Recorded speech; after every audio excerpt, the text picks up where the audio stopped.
గత ఎన్నికల ప్రచారంలో బెందాలం అశోక్ ఇచ్చిన హామీ నెరవేర్చమంటే అతని తండ్రి ప్రకాష్ గారే 3 లక్షలు అడిగారని ఆరోపించారు డౌల మజ్జి.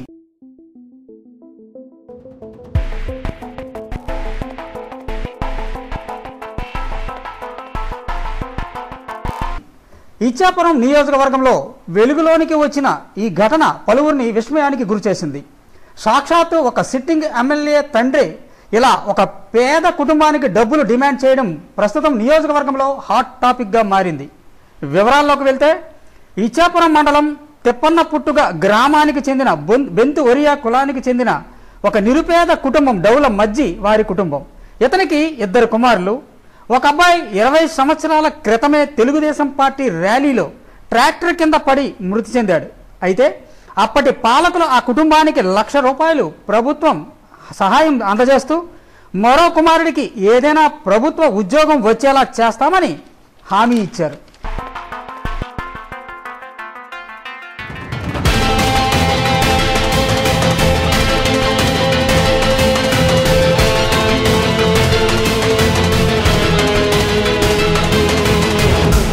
అది బెంతూరియా కులంకి చెందిన కుటుంబము.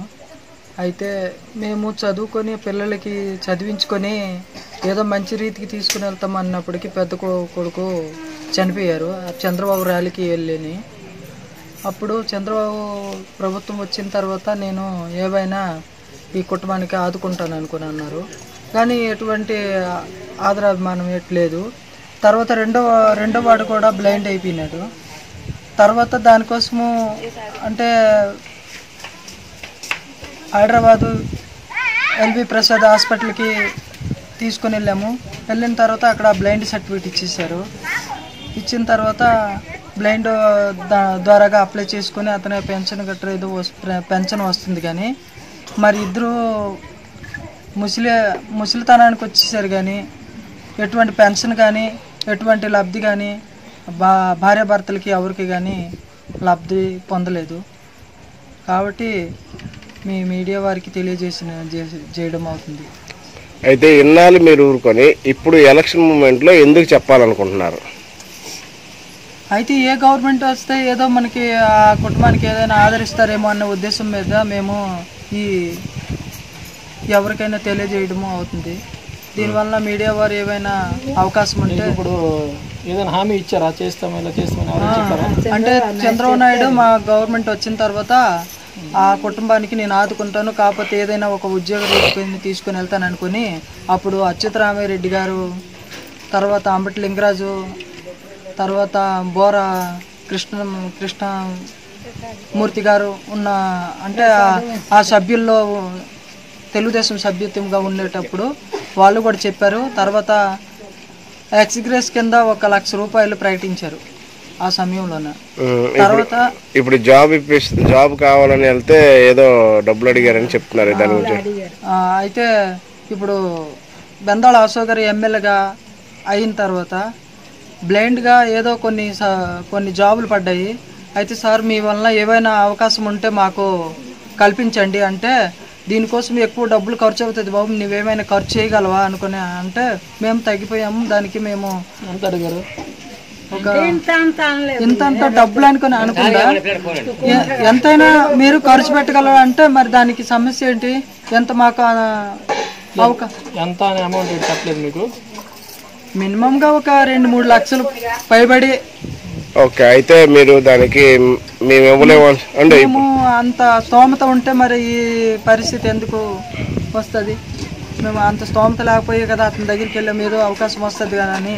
ఇప్పుడు ఎమ్మెల్యే గారు అన్నారా ఇంకెవరు అన్నారా? ఆ ఎమ్మెల్యే తరఫున వాళ్ళు నాన్నగారు వాళ్ళ అంటే ఎమ్మెల్యే తొలక. అయితే ఎమ్మెల్యే అవ్వకముందు మీకు జాబ్ కంపల్సరీ చేస్తాను హామీ ఇచ్చారు మీకు? అంటే అతను మీకు బెంతూరియా సర్టిఫికేట్ ఇప్పిస్తాను, తర్వాత మీకు ఏవైనా పోస్టులు గట్రా ఏవైనా అయితే నేను కల్పిస్తాను అనుకొని కూడా హామీ అంటే ఏ రాతపూర్వంకి ఇవ్వలేదు. అక్కడక్కడ ప్రచారం చేసుకొని మాకు ఓట్లు అడిగారు. అలాగే అతనికి నమ్ముకొని మేము ఓట్లు కూడా వేసాము. అయితే ఆ ఓటు అయిన తర్వాత కూడా మాకు ఎటువంటి మా గ్రామానికి కానీ మా బెంతూరియా విషయం కానీ కాకపోతే మా కుటుంబం విషయం కానీ ఏవైనా కూడా అతను మరి అంగీకరించలేదు. కొడుకుని కోల్పోయి పుట్టెడు దుఃఖంలో ఉన్న కుటుంబానికి మరోసారి దురదృష్టం వెంటాడింది. ఉన్న కుమారుడు దృష్టి కోల్పోతూ ప్రస్తుతం అంధుడిగా మారిన పరిస్థితి. అయితే గత ఎన్నికల్లో తెదేపా అభ్యర్థిగా పోటీ చేసిన ప్రస్తుత ఎమ్మెల్యే బెందాలం అశోక్ అప్పటి ప్రచారంలో భాగంగా ఆ కుటుంబాన్ని కలిసినప్పుడు తనని గెలిపిస్తే ఉన్న కొడుకుకి ఉద్యోగం తప్పకుండా వేయిస్తానని హామీ ఇచ్చారు. మళ్ళీ ఇప్పటి ఎన్నికల సమయంలో బెందాలం అశోక్ తండ్రి బెందాలం ప్రకాష్ బాధితులను పిలిపించుకొని ఉద్యోగం ఉంది కానీ అందుకోసం 3 లక్షలు కట్టవలసి ఉంటుందని చెప్పడంతో బాధితులు దిక్కుతోచని స్థితిలో ఉండిపోయారు. మా వంటి పేదలకు సహాయం చేయమని ఎమ్మెల్యే ఇలా చేస్తే మేము ఎవరికి చెప్పుకోవాలని బాధితులు లబోదీపమంటున్నారు.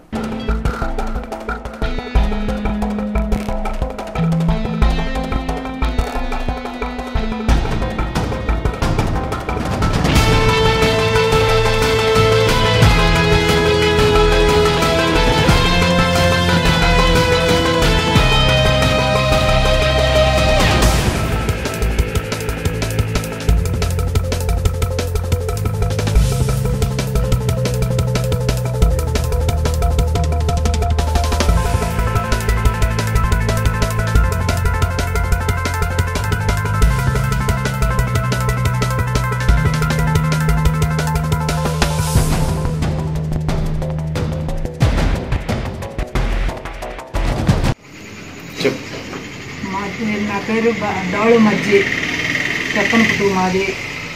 తర్వాత మా బాబు 20 సంవత్సరాల క్రితము ర్యాలీకి వెళ్ళినప్పుడు చంద్రబాబు నాయుడు సూపుకి వెళ్ళి మా బాబు చనిపోయారు.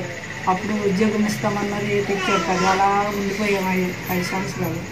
ఇప్పుడు అశోక్ గారు వచ్చారు, వచ్చి మా ఊరు తిరిగారు, మొత్తం తిరిగి బజార్ మీద చేసి నేను గెలిస్తే ముందు నీ పని చేస్తాను రా నాన్న అని చెప్పారు. చెప్తే కానీ అని అందరూ చెప్పి ఓట్లు గట్రా వేయించాం. చేస్తే ఒక 6 నెలలు పోగానే వెళ్తే మా పిల్లడు నేను వెళ్తే బాబు అశోక్ గారు మరి ఒక ఉద్యోగం మాట చెప్పావు కదంటే అది రానియట్ అన్నారంటే రారా అని ఇంటికాడికి పిలిచారు. పిలిచిన తర్వాత 3 లక్షలు అడిగారు. 3 లక్షలు అడిగితే మేము ఇవ్వలేము, ఎంత లేదు మా దగ్గర, మాకు బదులు లేదు, ఏం చేస్తాం బాబు అంటే లేదురా మా ఊడని 3 లక్షలు అడిగా మా మేము తినేస్తామా అని అడిగారు. అడిగితే మా బావన్న మళ్ళీ ఒక మాట చెప్పండి అంటే 250 అడిగారు. 250 అడిగితే మా బాబు ఏంటన్నారంటే అంత ఇవ్వలేను, 1,50,000 ఇస్తానన్నారు. కాదు అనేసి కాదు అంటే అక్కడ గుమ్మిస్తాడు అందరూ అన్నారు. డైరెక్ట్గా ఎందుకు మాట్లాడుతున్నారు, సీక్రెట్లు మాట్లాడకండి, లేకపోతే లేదు అనేసి రూపించాం. మీకు జాబ్ ఇస్తానని చెప్పింది ఎవరు? అశోక్ గారు. ఏంటంటే ఏం జాబ్ ఇప్పిస్తాం? మున్సిపాలిటీలో ఏదో ఒక పోస్ట్ ఉంది ఇప్పిస్తామంతా పేపర్లో వేసారు. వెళ్తే ఇంటికాడికి వెళ్తే అడిగితే ఇవ్వలేదు అన్నారు. చూసుకున్నాను. మళ్ళీ వెళ్ళగానా మన వెళ్తే వీళ్ళకి అన్నారు, తండ్రి అడిగారు 3 లక్షలు అడిగితే మనం లేదనేసాం. 5 సంవత్సరాల క్రితము ఎన్నికల ముందే అన్నారు మీకు మీ పిల్లడికి ఉద్యోగం ఇప్పిస్తున్నానా, మరి ఏం బిజార్తే నేను గెలిస్తే వాడికి ఏమైనా బాబు చూపిస్తాను అన్నారు. మరి అక్కడి నుంచి మరి ఏమి అంగీకరించలేదు. మరి మా పార్టీలో ఉండి మా పిల్లడికి చచ్చిపోయాక పార్టీలో ఉండి మాకేమి ఆస్కారం చేయకుండా మీ పిల్లడి వయసు ఎంత? 28-29 అవుతుందండి. ముందు బాబు చనిపోయాడు అంటారు కదా, ఎలా చనిపోయాడు? అది ట్రాక్టర్ మీద ర్యాలీకి వెళ్ళినప్పుడు. ఏ ర్యాలీకి? చంద్రబాబు నాయుడు చూపు కానీ మీటింగ్ అయింది, అప్పుడు వెళ్ళారు. అయితే తులసిగా చెరువు దగ్గర ట్రాక్టర్ యాక్సిడెంట్ అయిపోయింది. గుండె మీద వెళ్ళి ట్రక్ బండి నడిచేసింది, చచ్చిపోయారు. చచ్చిపోతే అందరూ ఉంటురు. అప్పుడు ఈ లింగరాజు గారు చెప్పారు సీఎం గారికి 1 లక్ష రూపాయలు ఇచ్చారు. అదే 1 లక్ష రూపాయలు మా పిల్లలకి పాపకి పెళ్లి చేసాం. సరే ఇప్పుడు మా బాబు హైదరాబాద్లో పని చేస్తున్నాడు కదా. ఇప్పుడు మాటిచ్చారు జాబ్ ఇస్తామని. మరి జాబ్ ఇవ్వలేదు. మరి అప్పుడు జాబ్ ఇస్తాను మాట ఇచ్చారా? మాట ఇచ్చారు. లింగరాజు అనుకున్నాను మీ పని చేస్తాము, జాబ్ ఇస్తామని మాట ఇచ్చి ఇప్పుడేమో దానికి డబ్బులు అడుగుతున్నారు. ఎవరు అడిగారు? ఎమ్మెల్యే గారు అడిగారు? ఎమ్మెల్యే నాన్న. మరి ఎమ్మెల్యే చెప్పకపోతాడు నాన్న. అయితే ఇన్ని రోజులు నువ్వు ఊరుకొని 5 సంవత్సరాల పరిపాలనలో ఊరుకొని ఇప్పుడు ఎలక్షన్ ముందు ఏం చెప్తున్నావు? మరి ఇప్పుడు చెప్తున్నామంతా. అప్పుడు లింగరాజు చెప్పాను. చెప్పితే నాకైనా చెప్పావు కాదుగా, ఏదైనా చేసి వాడి దగ్గరికి ఎందుకు వెళ్ళావు అన్నారు. వెళ్తే మరి ఏటి చేస్తాం, మాకు చిన్నోము మనకేటి తెలియకపోతే ఊరుకోండి. అయితే మీ ఆలోచన ఏంటి ఇప్పుడు, ఎందుకు చెప్పాలనుకున్నారు? ఎందుకంటే ఇలా కష్టమని మనం చెప్పుకున్నాం, ఇలా అశోక్ గారు ఇలా చేశారు అని బాగా చెప్తున్నాం. మరి ఏంటి చెప్తాం, మరి అది ఇస్తారా మనం చేస్తాం.